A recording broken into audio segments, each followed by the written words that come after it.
Kamu jangan suka menertawakan orang yang sedang jatuh dengan asumsi hidupku loh Pak lurus terus, saya tidak akan begitu. Loh hati-hati, banyak orang jatuh itu bukan karena jalannya belok-belok, tapi karena jalannya lurus. Karena lurus orang tidak hati-hati.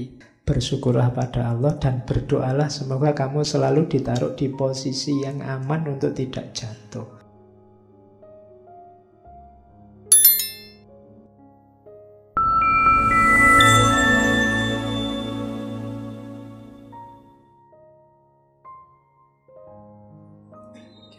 Bismillah. Assalamualaikum warahmatullahi wabarakatuh. Bismillah, kita awali ngaji kita malam hari ini. Terus, renungan kedua. Di setiap zaman, katanya Hamka, ada saja orang yang mengutuki zamannya. Dia tidak puas dengan zamannya itu. Banyak kita dengar orang-orang tua mengutuk zamannya, lalu menghayalkan kembali ke zaman yang telah lampau atau bernostalgia. Setengah orang lagi dari kalangan yang muda-muda mengutuki zamannya pula, lalu menghayalkan zaman depan yang penuh harapan. Pada hakikatnya tidak ada satu zaman pun yang sempurna baik dan tidak ada satu zaman pun yang sempurna buruk. Tetapi yang terang ialah bahwa jarum zaman tidak dapat disurutkan lagi. Banyak orang yang hidup di masa lalu, ada orang yang hidupnya dalam mimpi masa depan. Kenapa dia tidak puas dengan zaman sekarang? Inginnya di masa lalu, padahal orang masa lalu juga tidak puas dengan zamannya itu. Mungkin besok di masa depan kita juga tidak puas dengan zaman kita yang akan datang. Manusia memang, kalau katanya Quran kan punya tabiat pengeluh, khuliqa halu'a. Mengeluh terus dikasih apapun ngeluh. Kenapa? Yang dilihat terlalu sisi jeleknya, tidak pernah bersyukur. Ingatlah bahwa katanya Hamka, tidak ada zaman yang sempurna baik atau jelek total, itu tidak ada. Pasti ada baik-baiknya, ada juga jeleknya. Jagomu juga begitu. Tidak ada yang sempurna. Zaman siapapun. Boleh kamu sebut orde lama, orde baru, orde reformasi, presiden siapapun. Tidak ada yang sempurna. Kalau kamu nyari yang sempurna, kamu hanya akan jadi pengeluh. Siapapun nanti yang memimpin, kamu akan mengeluh. Jadi, jadikan yang kurang-kurang itu sebagai tantangan. Kalau tantangan, kamu tidak mengeluh, tapi harus diselesaikan. Dan kamu tidak akan bisa kembali ke masa lalu, sebagaimana kamu tidak akan bisa tiba-tiba ke masa depan. Zaman tidak mungkin surut atau dipercepat. Maka apa? Kuncinya hari ini.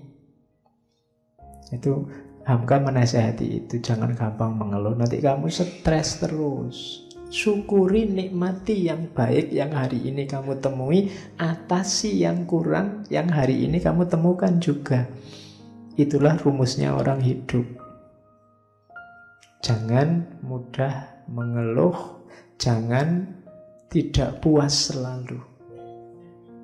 Itu sumbernya kesumpekan hidupmu, sumbernya kita stres terus-terusan, tidak ada akhirnya. Diganti siapapun pemimpinnya, kalau watak kita seperti ini, ya tidak selesai-selesai. Terus, renungan ketiga. Jangan tertawa melihat orang jatuh, sebab tidak ada kejahatan yang disengaja. Tetapi bersyukurlah kepada Tuhan karena kita sendiri tidak jatuh.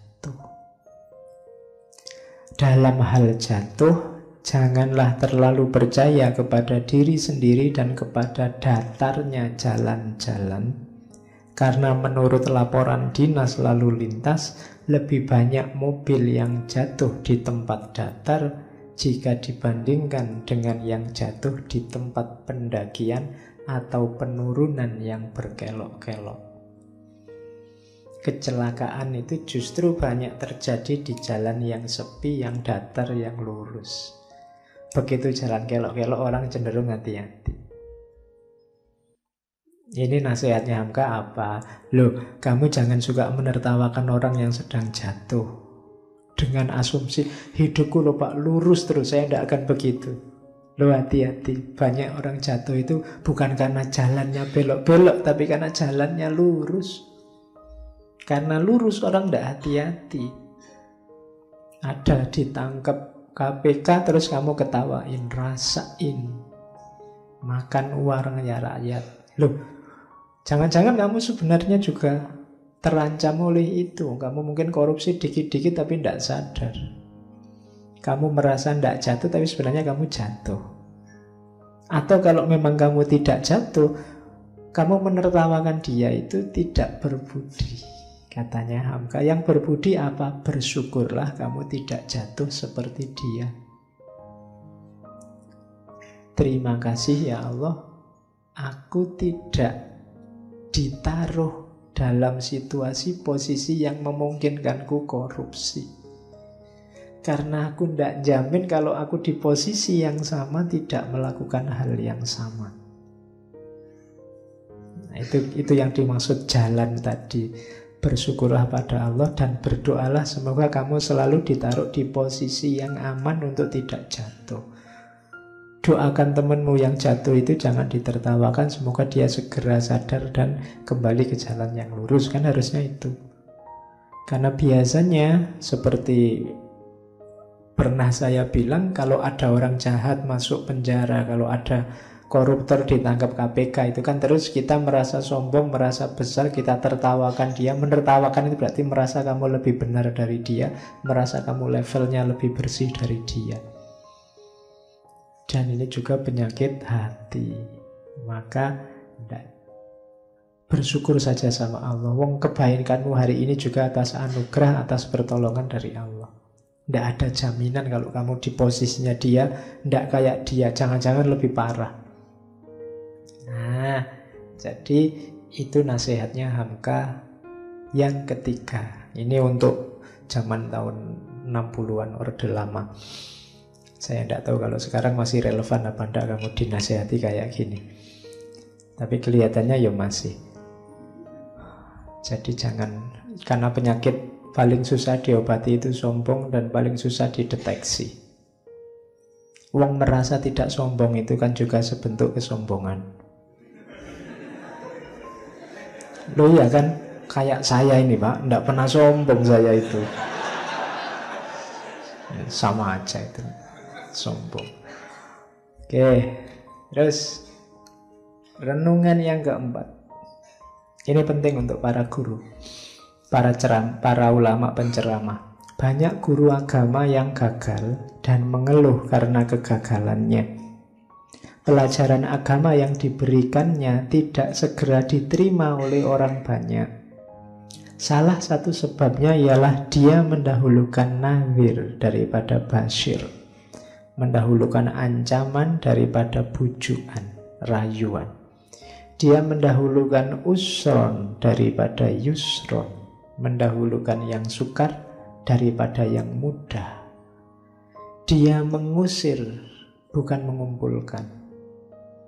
Kadang-kadang dia hendak membuat agama menurut kehendaknya, bukan menurut kehendak Tuhan.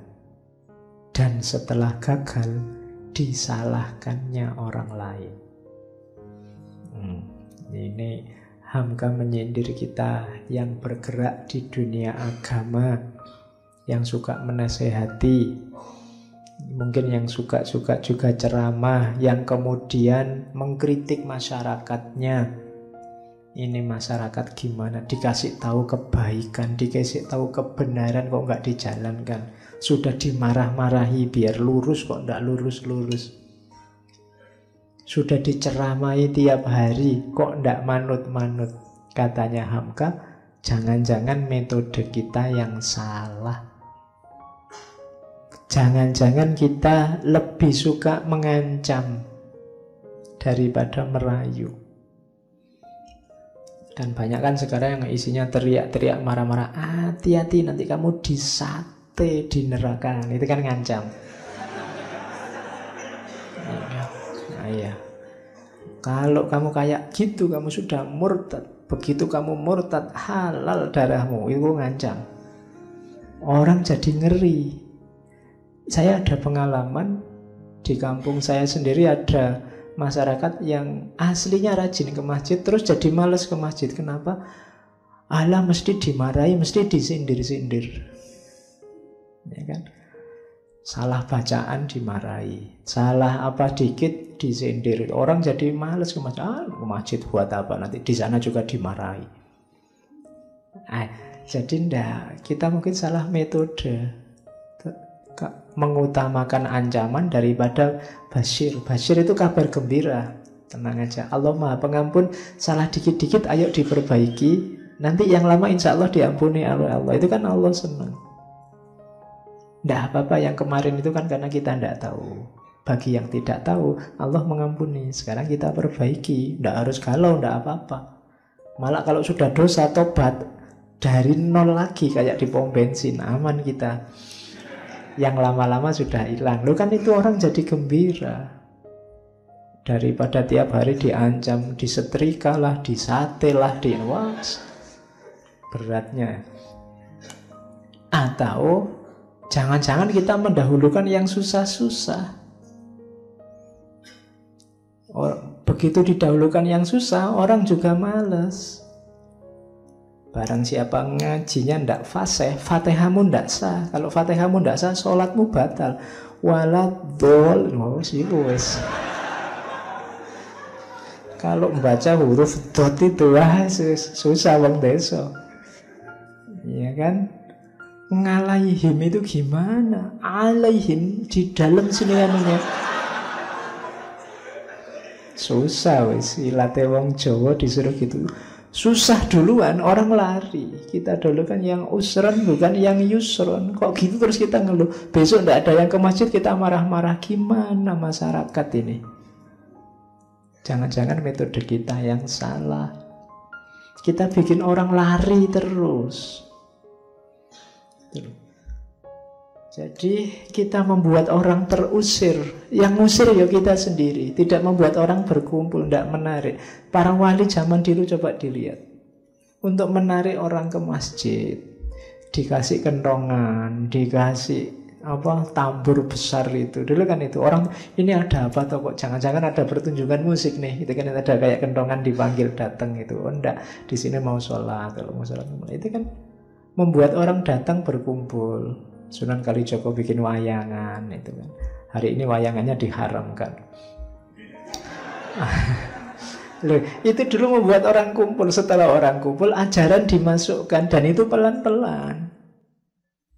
Orang kemudian jadi baik. Digarap dari akhlaknya, terus tauhidnya, pelan-pelan baru fikihnya.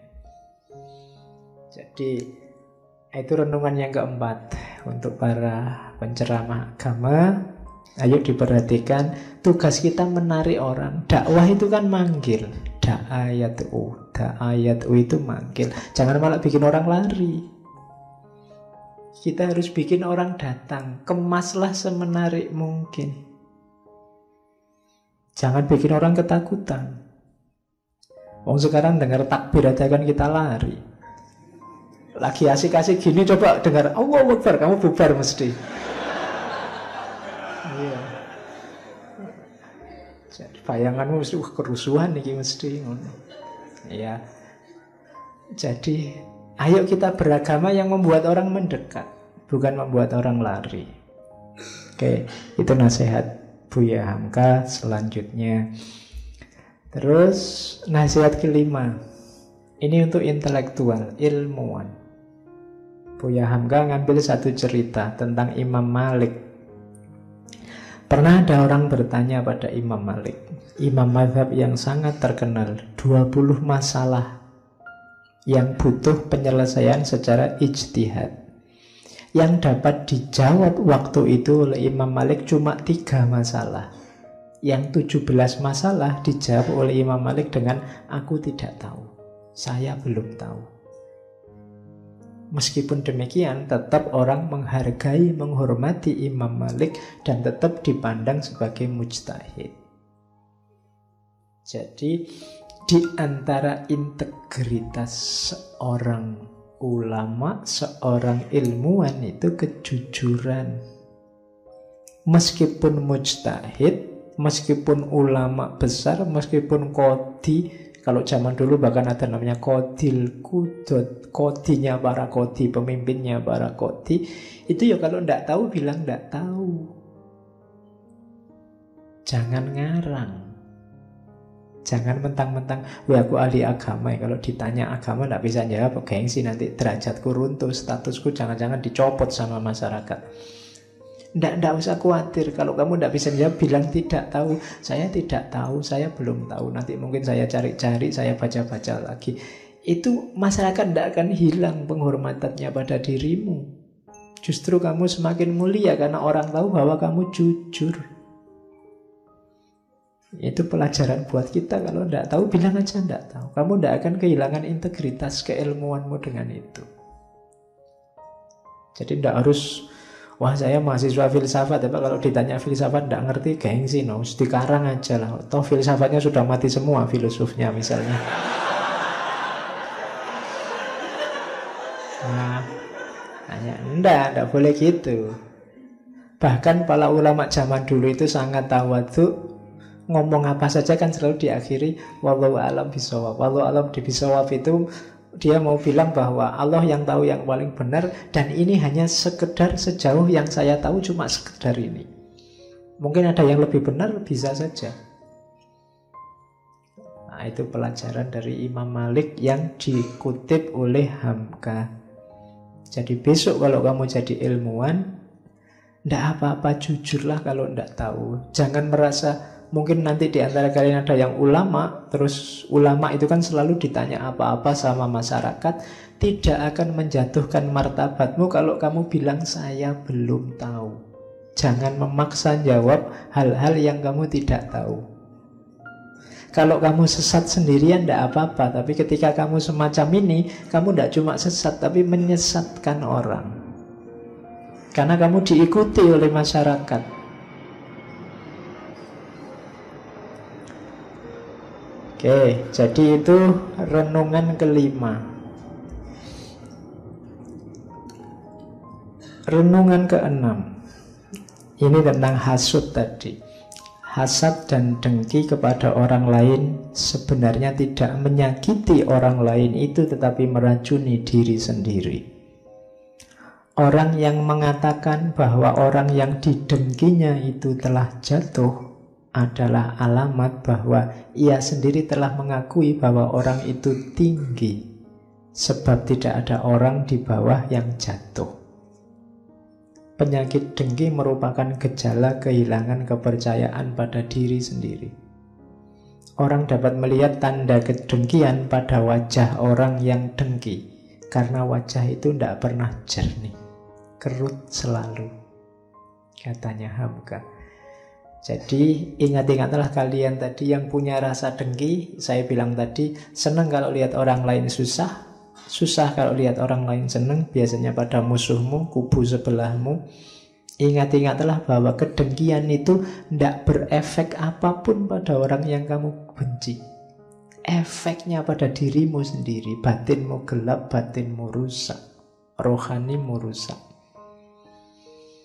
Kemudian seandainya toh besok orang yang kamu dengki itu jatuh, terus kamu deklarasikan kemana-mana, lihatlah dia akhirnya jatuh. Itu sebenarnya diam-diam kamu mengakui bahwa dia itu sebelumnya posisinya tinggi. Karena tidak ada orang yang posisinya rendah jatuh. Yang jatuh itu posisinya tinggi. Jadi kalau kamu dengki ke orang lain, sebenarnya diam-diam kamu akui dia posisinya tinggi, mengancam keberadaanmu. Yang ketiga, dengki menunjukkan bahwa kamu tidak percaya pada dirimu sendiri.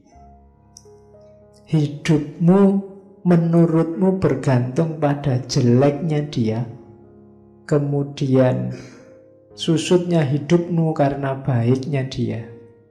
Jadi berarti apa? Kamu tidak percaya dirimu sendiri. Kalau kamu sudah percaya dirimu baik, dirimu berkualitas, kamu tidak butuh orang lain seperti apapun, monggo. Saya sudah baik di sini, di jalur ini. Tapi kamu sibuk dengan orang lain menunjukkan kamu tidak percaya pada dirimu sendiri.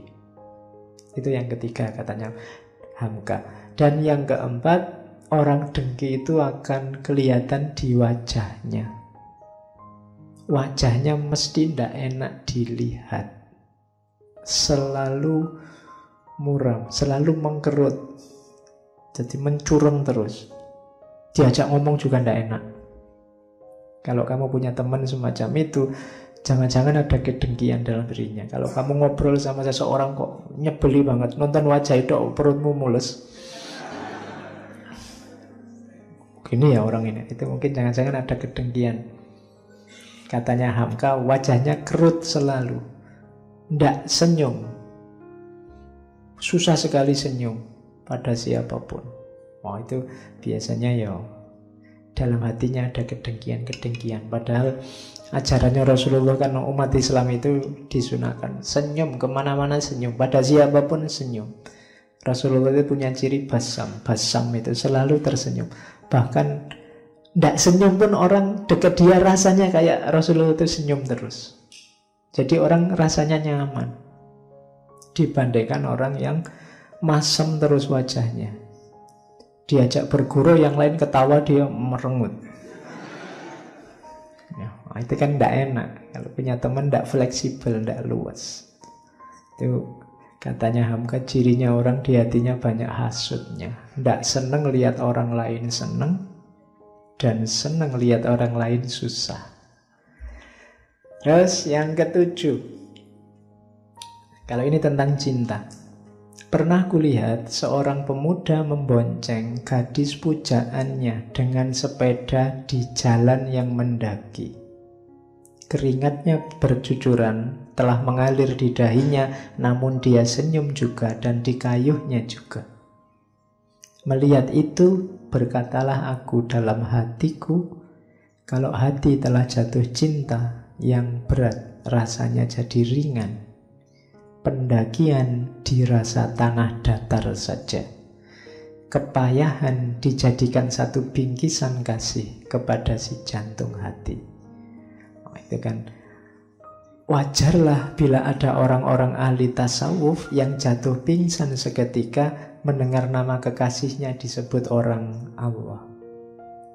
Jadi orang selevel Hamka melihat fenomena orang jatuh cinta, ketemunya Allah. Kalau kamu kan enggak. Iya. Ya, kalau kamu ada mungkin kamu sibuk, wah, dipoto dari jauh terus diupload. Kalau Hamka, saya bilang tadi sekeliling kita itu kan pelajaran. Jadi dari orang yang sedang berkasih-kasihan, sedang menjalin cinta, di pikirannya muncul, oh berarti ahli tasawuf itu yang sampai segitunya berhadapan dengan Allah masuk akal. Bahkan disebut namanya Allah saja, wajilat kulubu. Wajilat kalubum itu kayak kamu jatuh cinta sama siapa, terus ada orang menyebut nama kekasihmu, itu kan hatimu bergetar. Ya kayak kamu naksir siapa, terus ada orang nyebut-nyebut nama kekasihmu, kan kamu bergetar. Jangan-jangan ada yang lain nih, gitu. Nah, para sufi juga begitu. Begitu disebut nama Allah, hatinya bergetar. Ini kekasihku yang disebut. Dan kamu kalau sama kekasih kan ingin ketemu terus. Bagaimana para sufi? Momen Isra Mi'raj itu sebenarnya juga momen pertemuan dua kekasih yang saling mencintai. Allah sangat mencintai Rasulullah dan Rasulullah pasti sangat mencintai Allah. Dari momen Isra Mi'raj itu bisa kamu jadikan ini momen cinta. Tidak harus Valentine Day. Jadi ini pertemuan dua kekasih. Dan jangan lupa pertemuan dua kekasih ini membawa kekasihnya yang lain, yaitu umatnya. Rasulullah sangat mencintai kita, sebagaimana Allah juga sangat mencintai kita. Yang masih dipertanyakan apakah kita juga mencintai Allah dan Rasulullah. Problemnya di situ. Kamu tanya sendiri dirimu ya, kamu relasimu sama Allah, sama Rasulullah itu namanya sudah relasi cinta apa belum? Tapi kalau Allah ke kita, Rasulullah ke kita, itu pasti cinta. Saking cintanya sama kita, dikasih kewajiban sholat 50 waktu, dinego bolak-balik. Karena yang dipikir kita, kalau Rasulullah sendiri sholat 50 tidak masalah, 100 juga tidak masalah. Cuma mikir umatnya. Mungkin yang dipikir umat Islam yang jauh kayak Indonesia ini, wah, orang Indonesia kecil-kecil, males-males, 5 waktu aja bolong-bolong, apalagi 50, bayangannya ngono mesti. Oke, terus nomor 8. Jika enggak, kalau ini tidak boleh tersinggung, ada kalimat yang mungkin menyinggung. Jika engkau seorang yang suka pidato, janganlah segera engkau lupa daratan melihat orang bergembira bertepuk tangan. Di samping tepuk tangan karena tertarik oleh pidatomu, ada pula tepuk tangan yang menyuruh engkau lekas berhenti. Ya, ada pula pendengar yang menangis karena rupanya asik mendengarkan pidato atau khutbahnya seorang khotib. Bukan karena tertarik isi pidato, hanya dia menangis karena setelah diperhatikannya, janggut orang yang berpidato serupa benar dengan janggut. Ya, makanya itu tadi sensitif ya. Tapi tulisannya memang begini. Ini untuk penceramah. Maksudnya apa? Ya, penceramah itu untuk kepentingannya masyarakat. Harus peka, harus paham situasi yang diceramahi. Jadi jangan menang-menangan sendiri. Kalau jamaahnya sudah banyak yang ango, banyak yang ngantuk, ya disudahi. Etikanya begitu. Harusnya sudah tak tutup tadi jam 8:30. Iya. Jangan mentang-mentang itu. Kalau banyak yang tepuk tangan, banyak yang ketawa-ketawa, jangan-jangan itu bukan ketawa gembira, tapi ketawa mbok yo nang wis gitu. Mbok yo segera selesai, kamu keras-kerasin ketawanya itu bukan karena nang. Mbok segera selesai Pak, gitu. Sudah ngantuk nih, bisa begitu, harus peka. Jangan mentang-mentang penceramah sakarepmu dhewe. Kalau ada yang nangis-nangis dengar ceramah, ya mungkin bukan karena nangis mendengarkan omonganku yang macam-macam, tapi kamu nangis ini gak selesai-selesai, kapan selesainya? Jadi orang-orang yang bertanggung jawab pada masyarakat, para pemimpin, pekalah terhadap masyarakat yang dipimpinnya. Itu nasihatnya. Terus yang ke-9,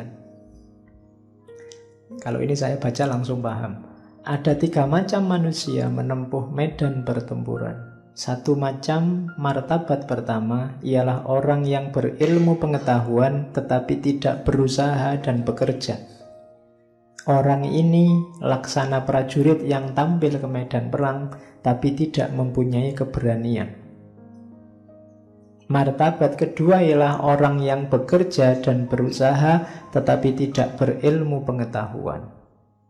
Orang ini laksana seorang prajurit yang gagah perkasa, tampil ke medan perang tetapi tidak bersenjata. Orang yang gagah perkasa tetapi tidak bersenjata masih lebih baik daripada orang yang tidak berani seperti yang pertama tadi. Martabat yang ketiga ialah orang yang berpengetahuan dan bekerja. Mereka adalah prajurit yang gagah perkasa, tampil ke medan perang dengan senjata lengkap. Inilah martabat yang setinggi-tingginya. Ya ilmu, ya amal. Ada orang yang punya ilmu tapi tidak mau beramal. Ada orang yang beramal saja tapi ilmunya kurang. Dari 2 orang ini masih mending yang beramal saja ilmunya kurang. Nanti dia lama-lama bisa nambah ilmu dibandingkan orang yang ilmunya banyak tapi tidak mau beramal. Secara kuantitas kualitas masih lebih baik yang kedua. Tapi yang paling baik harusnya ya ilmunya dalam, amalnya juga luas. Gampang-gampangannya itu. Untuk budi yang ke-9. Yang ke-10. Kalau berlainan pendapat mengenai suatu masalah telah mulai dipertentangkan, kebenaran akan robek karena masing-masing pihak memperebutkannya. Dan apabila pertengkaran dilanjutkan, maka berpindahlah pandangan dari masalah kepada orangnya. Akan ada konflik orang ke orang, bukan lagi masalah-masalah. Akhirnya timbullah permusuhan, dan soal yang dibicarakan jadi terbengkalai sebab masing-masing mengakui bahwa dirinya lah yang benar. Yang kuat ialah kebenaran. Inilah puncak dari keadilan. Yang benar ialah kekuasaan. Inilah puncak dari kelaliman. Sebab selanjutnya ialah aku benar, sebab aku kuat. Jadi katanya Hamka, hati-hati kalau ada konflik ya. Konflik yang berlebihan justru akan menggeser kita dari kebenaran. Kenapa? Karena kita akan nyari argumen yang penting menang tadi. Pada akhirnya terus geser ke orang. Geser ke orang itu gimana caranya aku menaklukkan dia, bukan gimana caranya aku menemukan kebenaran. Begitu geser ke orang, logikanya berarti apa? Bukan lagi kebenaran, tapi siapa yang lebih kuat. Jadi aku kuat maka aku benar. Harusnya kan aku benar maka aku kuat. Yang kuat ialah kebenaran. Awalnya orang nyari kebenaran itu kan, aku nyari kebenaran biar kuat. Tapi begitu konflik, lama-lama logikanya dibalik. Aku kuat maka aku benar. Siapa yang kuat dia yang menang. Nah, itu dari Hamka tentang kalau ada konflik hati-hati. Karena kadang-kadang kebenarannya justru robek, diperebutkan. Bayangannya kayak kertas itu diperebutkan jadinya robek. Akhirnya orang geser dari substansi permasalahannya. Yang terjadi menang-menangan, ingin saling menaklukkan. Sehingga logikanya kemudian siapa yang menang, dia yang benar. Oke, ini yang harus kita cermati. Jangan sampai kita jatuh dalam situasi itu. Pada akhirnya kita akan justru kehilangan kebenaran.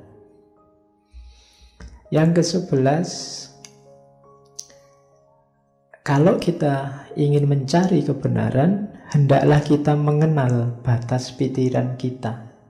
Orang yang tidak pandai membatasi diri selalu berjumpa dengan kesalahan-kesalahan yang mencolok. Mengetahui tidak tahu atau belum tahu dalam hal yang tidak atau belum kita ketahui adalah yang pertama kita jumpai. Kebenaran kita, mengakui kebenaran pertama itu adalah pintu gerbang untuk mendapat kebenaran selanjutnya. Jadi kalau kita mencari kebenaran, sadari keterbatasanmu dulu. Sadari hal-hal yang kamu tidak mampu dulu. Kuncinya di situ. Sebelum kamu tahu kan diawali dari tidak tahu. Berarti apa? Kamu itu terbatas karena kamu tidak tahu. Itu kebenaran pertama. Setelah itu baru kamu belajar sehingga kamu tahu. Kalau kamu ingin bebas, syaratnya apa? Ketahuilah di mana kamu terbatas. Karena kalau kamu tidak ngerti batasmu, ya kamu tidak tahu kamu itu sudah bebas apa belum. Untuk bisa bebas kan kamu harus tahu batas-batasmu selama ini apa. Terus kamu meluaskan batasmu sehingga kamu bebas. Tapi kalau kamu tidak ngerti batasmu, ya kamu tidak bisa bebas. Nah, itu nasihat selanjutnya dari Hamka. Ada nasihat lagi. Ini untuk yang kritis-kritis, yang pinter-pinter. Orang Islam di zaman modern selalu menganjurkan ijtihad. Dan ijtihad adalah hasil dari kemerdekaan berpikir. Tetapi kerap kali kejadian orang yang telah mengeluarkan pendapat dan kebebasan pikirannya amat fanatik mempertahankan pendapat itu dan memaksa supaya pikiran orang lain sejalan dengan pikirannya. Kadang-kadang kalau orang mengeluarkan pendapat yang berlainan dengan pendapatnya, orang itu dianggap lawan atau musuhnya. Ijtihad kritis iya, Cuma kadang-kadang kita yang pinter-pinter, mereka yang pinter-pinter, yang berijtihad karena memang makomnya sudah tinggi, yang kritis karena memang level pengetahuannya tinggi, sering-sering justru terjebak, kemudian jadi fanatik pada pendapatnya sendiri. Padahal ijtihad itu kan pendapatnya sendiri semula. Pendapatku sifatnya subjektif, miliknya si mujtahid. Tapi kemudian dia merasa orang harus ikut pendapatku. Terus jadi fanatik. Kalau ada orang tidak cocok dengan pendapatnya, dianggap sesat. Dianggap dia musuh. Dianggap dia, oh kamu tidak modern, oh kamu kolot. Saya ini orang modern loh, pikiran yang benar ini. Janjane dia ya melu kolot. Karena dia tidak mau dibantah. Yang benar harus ini. Nah, itu dikritik oleh Hamka. Iya, kamu sudah bagus berijtihad. Ijtihad itu kan kalau benar pahalanya 2, kalau salah pahalanya 1. Cuma kelirunya sering-sering begitu dia berfatwa berijtihad, orang lain diharuskan ikut pendapatnya itu. Nah, kekeliruannya di situ. Dan yang beda dianggap musuhnya. Harus diluruskan lagi karena dia berijtihad sesuai ilmunya, mungkin ya orang lain, mujtahid yang lain berijtihad di level ilmunya juga, tidak masalah, tidak harus dipaksa sama. Wong itu sama-sama derajatnya ijtihad. Oke, terakhir, kalau ini kalimat paling akhir dari buku Lembaga Budi. Dalam menempuh perjalanan hidup, janganlah mencoba saja jangan, menjaga jarak dari Tuhan, menjauh dari Tuhan. Sebab kendali yang sebenarnya terpegang di tangannya. Karena pasti Allah yang ngatur segalanya. Betapapun kita memegang kemudi bahtera menuju pelabuhan yang dicita-citakan, namun yang menentukan arah angin ialah Dia. Memegang kemudi itu kita punya alat namanya pikiran, kita punya fasilitas-fasilitas di dunia ini, itu kayak memegang kemudi, tapi jangan lupa yang menguasai arah angin adalah Allah.